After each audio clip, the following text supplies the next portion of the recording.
Hi friends, అందరికీ నమస్కారం friends. నేనైతే మూన్ బిస్కెట్లు అయితే ట్రై చేస్తున్నా ఫ్రెండ్స్. చూడండి, నేనైతే కొంచెం బటర్ తీసుకున్నా అండి.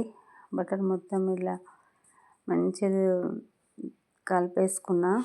ఇప్పుడైతే గోధుమ పిండి 2 కప్పులు తీసుకున్నా అండి. కొంచెం వేసి కలుపుతున్నా, మళ్ళీ తర్వాత వేసుకుంటా అండి.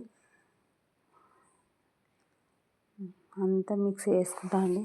బటరును 2 కప్పుల గోధుమ పిండి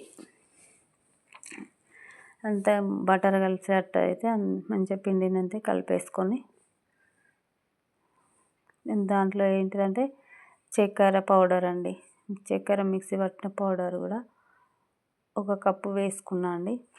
వేసుకొని అయితే దాన్ని మంచిగా స్మూత్గా అయితే ముద్దలాగా చేసి, మళ్ళీ చపాతీ కోలతో అయితే చపాతీలాగా కొంచెం మందంగా చేసి మూనాకారం అయితే కట్ చేసుకుంటున్నా. చూడండి, ఇప్పుడు ఈ మూనాకారం కట్ చేసుకున్న బిస్కెట్లను అయితే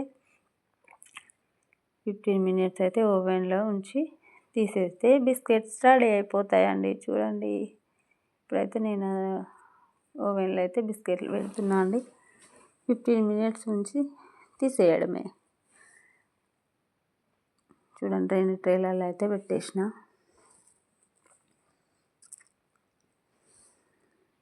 అయిపోయినాయి, మనం మూన్ బిస్కెట్స్ అయితే అయిపోయినాయి ఫ్రెండ్స్. చూసేయండి. వీడియో నచ్చితే లైక్ చేయండి, షేర్ చేయండి, సబ్స్క్రైబ్ చేసుకోండి ఫ్రెండ్స్.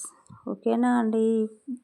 కామెంట్ కూడా చేయండి ఎలా ఉన్నాయనేది. ఓకే ఫ్రెండ్స్, మీకైతే నేను బిస్కెట్స్ తిని చూపిస్తున్నా. చూడండి, మీకు కూడా తీసేసుకోండి.